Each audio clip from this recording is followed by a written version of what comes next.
Kama katibu mkuu wa chama cha Jubilee katika utawala wa Rais mstaafu Uhuru Kenyatta kwa miaka 7, akipatana na vikwazo mbalimbali ambavyo anasema kuwa vilijenga na kubadili pakubwa mtazamo wake katika masuala ya siasa. Tarehe 19 mwezi Agosti mwaka huu, akiweka rasmi kujiondoa katika chama hicho cha Jubilee kwa sababu binafsi na kuwa hakuona manufaa zaidi kuendelea kuhudumu katika chama hicho, japo akimshukuru Rais mstaafu Uhuru Kenyatta kwa kumuunga mkono zaidi wakati akihudumu. Na hii leo katika ukumbi wa siasa tunazungumza moja kwa moja na Raphael Tuju ambaye alikuwa katibu mkuu wa chama cha Jubilee. Maoni yako katika 22047, mitandao ya kijamii @TV47 Kenya pale Facebook na ukurasa wetu wa X. Kauli yako siku zote inakubalika. Nitarejea katika siasa. Umestaafu katika masuala ya kuongoza vyama vya kisiasa? Umejua mwanasiasa wote akikueleza kwamba amejiuzulu anakudanganya. Kila binadamu, wewe pia, wewe ni mwanasiasa. Kwa hivyo siasa ni maisha. Mimi ni mwanahabari. No, wewe ni mwanasiasa kwa vile yale unaripoti ni siasa. Kama ilikuwa kwamba husiki na siasa, hungefanya ripoti ya siasa. Ukweli. Kwa hivyo uko na opinion ya kisiasa na siasa inakuhusu, upende usipende. It will affect you whether you like it or not. You're right. The cost of living, the cost of schools, the cost of education, the cost of health, the cost of everything. It's political. Kwa ajili inategemea wale ambao tumewachagua wafanye kazi ya serikali. Ina maana kujiuzulu kwako sio mwisho wa siasa, ndio mwanzo? Sio mwanzo. Kwa ajili kujiuzulu sio kusema kwamba umejiuzulu katika siasa, bali ni chama. Bali ni chama. Yeah.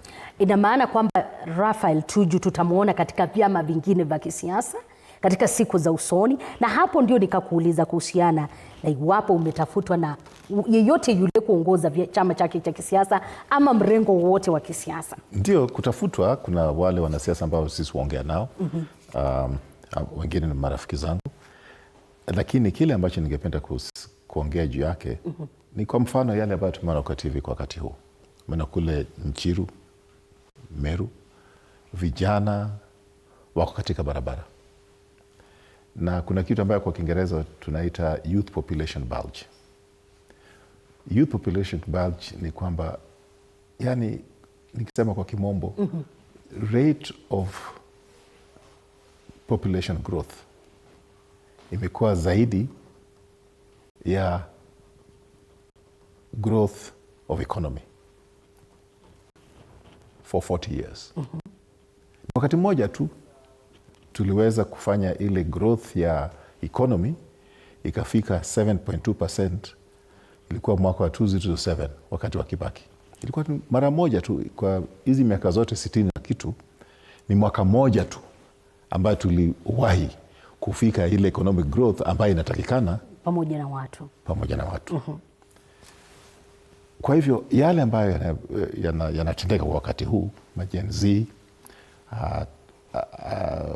kukosa ajira, naweza kueleza kwamba ukiongea na tuseme wataalamu kama wale kwa World Bank, watakuambia sio tu vijana wetu hawana kazi, lakini wengi wao, karibu 75%, hawataona ile kitu ambayo inaitwa pay slip mpaka wafe. Wengi wao wale ambao yani tuko na wao hawatawahi kuona ile kitu inaitwa pay slip of the population we have today. Yes. Under 40 hawatapata ile kitu ambayo wewe kila wakati unapata pay slip. Hawatapata pay slip mpaka wafe. Ni nini ambacho kulingana nawe kinachangia hili? Pardon? Unasemaje? Ni nini kinachangia hili? Hiyo kitu ambayo inaitwa population bulge. Na Kenya tu sio tu tukio ambayo imetokea hapa Kenya. Ya kwanza ambayo mara nyingi watu huongea juu yake ni Iran. Walikuwa nao youth population bomb, inaitwa demographic bomb, 1978. Ndio wakafukuza ule Shah wa Iran from State House kule Iran. Na mpaka wa leo hajawahi kurecover. Bado wako na stress huko mingi, religious fundamentalism na mambo kama haya. Kuna nchi zingine ambazo walikuwa na hizi shida, tuseme kama China, South Korea. Wachina hata ikafika wakati ambao walilazimisha kila mtu usiwe na watoto zaidi ya moja, kama njia ya kuhakikisha kwamba wanadhibiti wale watu ambao ya population isiende juu. Hii hatungefanya hapa Kenya. Lakini South Korea walikuwa na programs fulani ambao wamehakikisha kwamba economy yao imekuwa ikiinuka kwa ile percentage ambayo imewawezesha wakawa nchi sasa ambayo ni nchi ambayo unaweza kusema kwamba ni developed country. Ndio hata Samsung inatoka huko, Daewoo, Kia na kadhalika. Sisi hapa Kenya naweza kukumbuka kwamba in the 80s nilikuwa mwanahabari kama wewe nikihoji yule ambaye alikuwa waziri wa economic planning na development, alikuwa anaitwa Robert Huko. Alinieleza wakati ule kwamba we are sitting on a time bomb. Alinieleza kwamba kama population yetu itakuwa ikiendelea ikipanuka vile imekuwa ikipanuka kwa hizo miaka zote, na economy haipanuki vile vile, kuhakikisha kwamba wale watoto ambao tumewapata watapata ajira, basi itafika wakati ambayo sasa hatutaweza. Ina maana kwamba rais yoyote ambaye angekuwa mamlakani, mambo ambayo yalitukia na Gen Z angempata tu.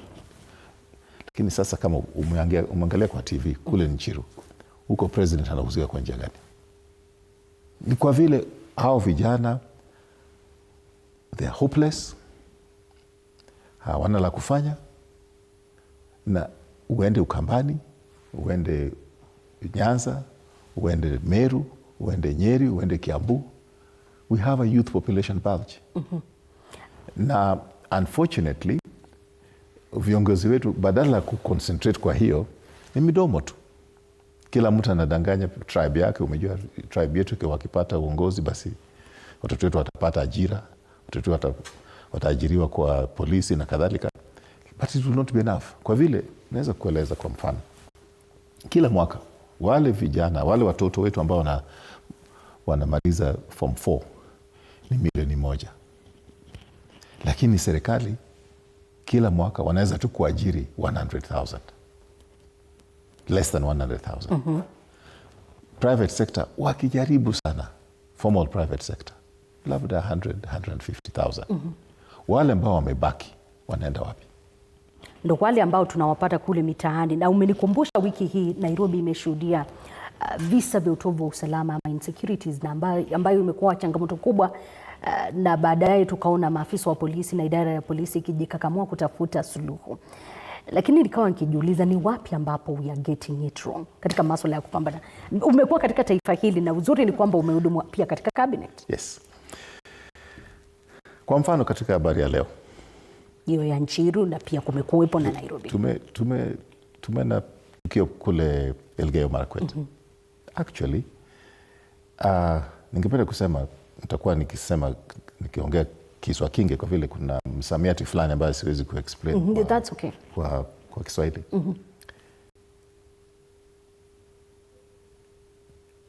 Out of 190 countries in the whole world, Kenya is number 33 classified as fragile. Right? Yeah. Now, out of the 10 failed states in the world, 3 are members of East African Community. Somalia, failed state. DRC, failed state. South Sudan, failed state. Kwa hivyo, what is different about Kenya? And I can challenge you. Wewe kesho, chukue gari lako, uende Lamu. Drive up to Lamu. Ama drive up to Wajir.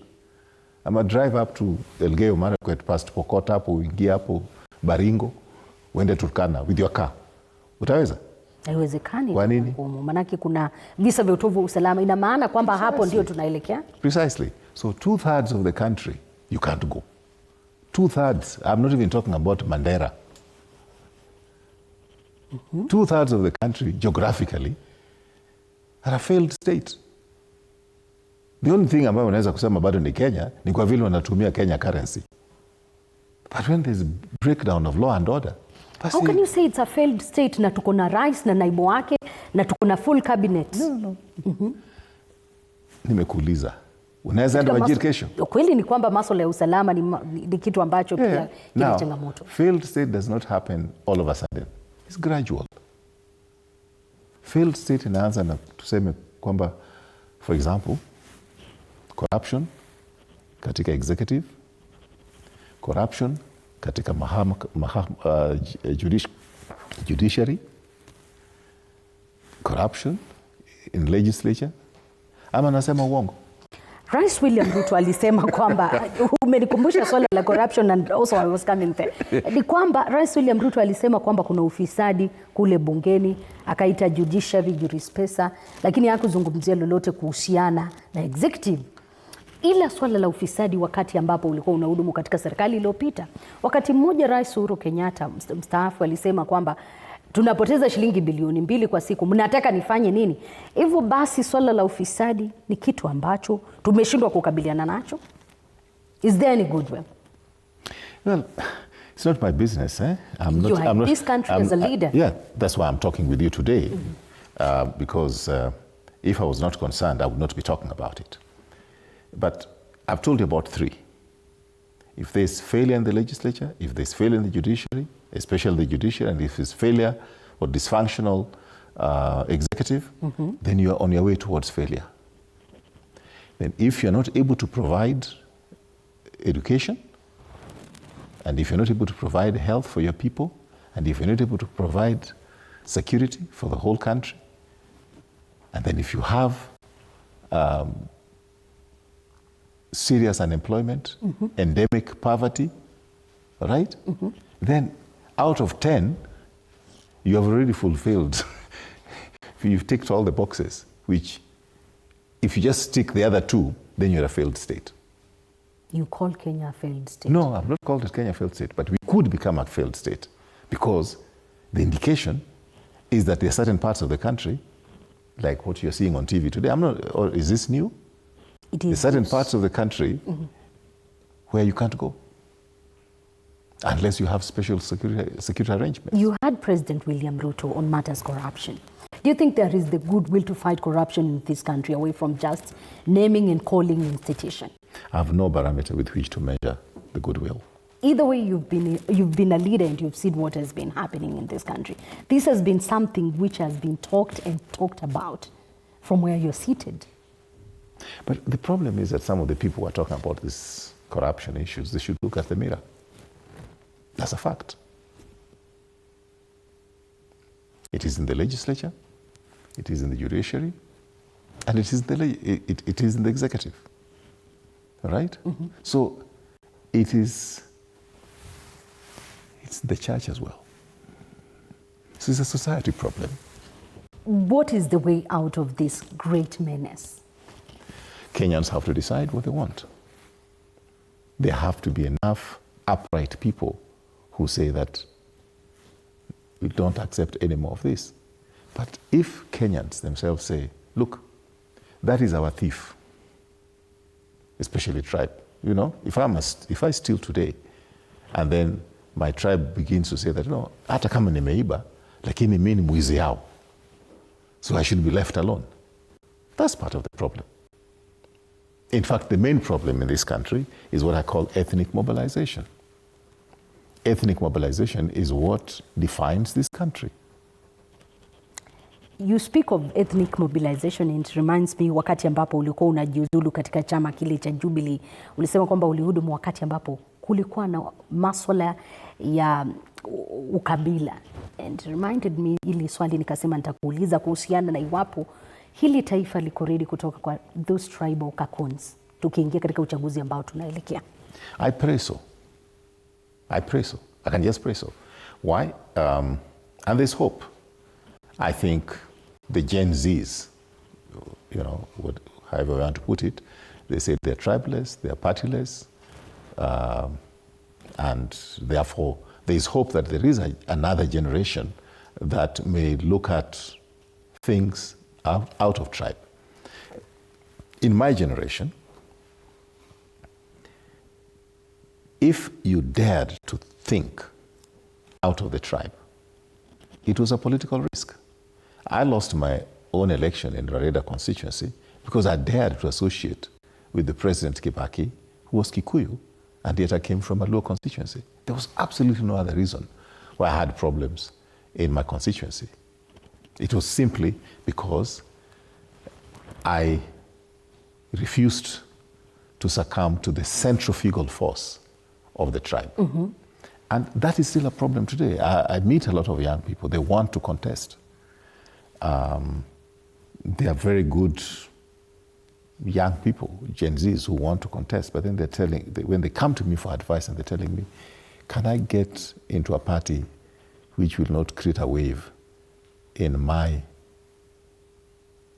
area, which is mainly Luo, mainly Kikuyu, mainly Kamba, and so forth? That is the problem we have in this country. So that we're losing some of the best leaders, especially young leaders, because they are not able to figure out how to do this ethnic mobilization in the political arena. Do you think as a country we are ready to move out of our tribal cocoons, away from the Gen Zs, the older generation? I don't think so. Even right now, I think the mobilization, who is who in the political arena, mostly owe their stature in the political arena based on how big a tribe they have. What are the chances of somebody, say, from Bajuni in the coast or from Turkana to start a party and to hope to be able to become president of this country? All Kenyans just laugh at it. When President William Ruto was coming to power, alisema hiyo ni one of the narrative yenye anataka kubreak, kwamba kama unatoka kwa kabila ndogo, unatoka kwa huko kwa mwananchi mdogo, you can clinch power, you can become somebody in this country. But you have to accept that President Ruto, his main base is the Kalenjin vote. You can't run away from it. Are you saying this was just another lie to get votes? No. I'm not saying it's another lie, but it's the real politic in this country that, you know, if you are from, say, Kamba tribe, then you start with your Kamba people. If you're from the Luo tribe, it's the same way. If you're from Kikuyu tribe, it's the same way. That's the game that we are playing. But I don't want to spend too much time on that. I think what I really want to be able to point out to all Kenyans is that the youth population bulge is both a curse or a blessing. Other countries have actually taken advantage of a young population, what they call the youth, the demographic dividend, because young people are able to work. Young people have got energy, and all they want is an opportunity to be able to work and to earn a decent living. But unfortunately, when we spend too much time in this ethnic mobilization and forget about the things that we ought to be doing to ensure that this country moves forward, that we create opportunities and so forth, then we're just likely to slide into chaos. You were in this country when young people protested, that is the Gen Z generation, protested against the current regime. And their greatest calling was to have good governance, corruption dealt with. But instead we came up with broad-based government, and that is where we are. Do you think their needs, their vision was served and will be served by the current broad-based government? Well, I think one of the things that I like to tell you, just to step back a bit, is that in my generation, we have people who actually lost their lives fighting the Moi regime.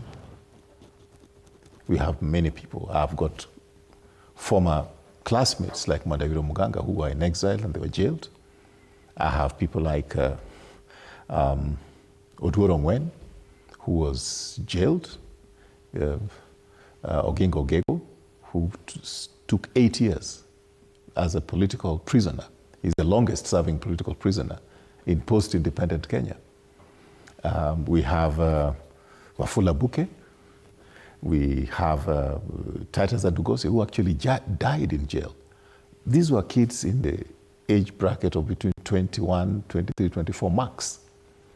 So when you're talking about Gen Zs having died in jail or having been killed in the streets and so forth, my generation paid the price as well. Right? Many of us ended up in exile. Some died in exile. I can give you the names, right? So repressive governments have a history of frustrating the aspirations of young people, maybe even sometimes inadvertently, because they don't even know what the problem is, right? The kind of discussion I'm having with you today, when is the last time you had it? Some few months ago. Yes. So which means that we are not ready to focus on the real problems that are bedeviling this country. We are not able to focus on the real issues. Right now, the only thing we are seeing is that this tribe, if they combine with this tribe and the other tribe, then they will get enough numbers to clinch the presidency and to get the government. In short, you're saying politicians are regrouping in tribal lines, and there is nothing we're going to change, even where we are heading, because you're already seeing opposition iko side hii, ukikuja hii side ingine, government wanasema two term, awa wanaimba two term. That means we are not ready for any change. From what is happening at the moment, I don't think we are ready. I don't think the country is ready. I don't think the people are ready. I think that we refused. We are refusing to look at what the real problems are. That is the truth. I mean, just to give you, I've given you the example of serious unemployment in this country, the serious security issues, serious corruption issues. I mean, and you just even mentioned the issue of, I think there was a story on the IEBC, for example. Everyone talks about elections in 2027, as if the elections are going to be in 2027. The election is a process. It has started now. The 2027 August is just a culmination of various steps that must be taken now to ensure that elections 2027 will be credible. Do you think we're going to have or rather we have an IEBC where Kenyans are going, it's so believable to Kenyans and the faith of Kenyans. Kenyans lack trust in the IEBC, owing to the reality that you say that it's a process. Do you think 2027 it's going to be different? I don't think it's really what I think which is important. I think what is important is that Kenyans have to realize that elections is a process. It is not a happening in 2027. Right? And, I've been a Secretary General of a party, and I was involved in running primaries, getting people to choose the candidates. And the biggest job I had was not to count the votes, but to stop Kenyans from rigging themselves in. So that, I was one time in the UK when there was an election. I was living there at that time. And you go to the polling station, and is a primary classroom or a nursery class, local nursery classroom. The returning officer is a nursery school, a lady nursery school teacher. There are no guns, there are no police, all right? Yeah. And the only identification they needed was that you live there. Then they'll give you the ballot paper. And that time, just to prove that you lived there, they only needed a stamped envelope with your name. And then they gave you the ballot paper. The culture is different from the culture we have here. The culture we have here is that you get to that position, the ends justify the means. It doesn't matter what you do. Ninajua ninakamilisha, but even as I'm winding up, ningependa kusikia kwamba wakati mmoja Rais William Ruto alisema kwamba ulimfinya ukiwa ndani ya Jubilee, ukamfinya mpaka akawa hawezi kuaccess the offices of Jubilee. Leo akikupa nafasi ya kufanya kazi, naye utafanya kazi? Not really. I mean, I'm very happy where I am at the moment. I'm enjoying a private life, and I'm enjoying doing the things that I do, like coming on this TV station, and I'm able to talk without having to worry what is the position of the government or what is the position of the opposition. Umesema akikupa kazi you will not want. No, I will not take it. You don't want any job? Right now, I don't need a job. let me tell you, for example, I think normally it's good, not, is good. It's a little bit difficult for me to say this on TV, but I'll say it. I have 100 employees, over 100 employees in my companies. And it's very difficult to pay somebody like me. I create jobs. So I'll only do things that I want to do. I'm not looking for a job so that I get a salary. I'm not looking for a job so that I can get an opposition to make deals. Mm-hmm. If President Uhuru Kenyatta was to call you back to Jubilee, former President Uhuru Kenyatta, would you still go back? Because I know the party, jana kuna rumors kwamba aliachia kwa Matiang'i and others. If he was to call you back and tell you we are headed to election, chukua hii nafasi to No, I don't think it is a question of the party. Where we are going, it's not about the party, it's about the country. What is the construct that we can have in this country that can ensure that we'll have credible elections, that it will be peaceful? For example, I can say it here, that I do not support any violent, illegitimate overthrow of a government. Whether it is President Ruto, whether it's President Uhuru, whether it is President Raila, as long as somebody has been elected, you don't throw them out illegitimately. In countries where that has happened, like in Somalia, they have never been able to recover. In countries where the military have taken over, the military have sometimes stayed 20, 30, 40 years. In Sudan, Khartoum, when they had the Gen Z uprising, where are they right now? Khartoum is in a state of civil war. It is the military people who are calling the shots, not Hadija, the Gen Z who was in the streets. Yes. So it is very, very important that we have a peaceful, constitutional change of government. And an outfit that stands for that, you might go for it if they call you on board. I don't really need to be called. I need to be part of any solution that emerges. I'm not anybody's child that I can be called. Thank you so much. That was a good one. Asante sana kutafuta nafasi na kukubali mwito wangu kuzungumza nami siku hii katika ukumbi wa siasa. Nitakutafuta maana kinajua kwa siasa hauondoki. Asante sana mpenzi mtazamaji kuchagua kuwa nasi siku hii leo katika ukumbi wa siasa. Umesikia moja kwa moja ambaye alikuwa katibu mkuu na mmoja wa waziri katika serikali yake Rais Uhuru Kenyatta, rais mstaafu. Kwa sasa anaondoka. Jina langu ni Elizabeth Mutiku. Kwenye meza ya lugha ishara amekuwa Roda Nyamai. Kwa heri kwa sasa.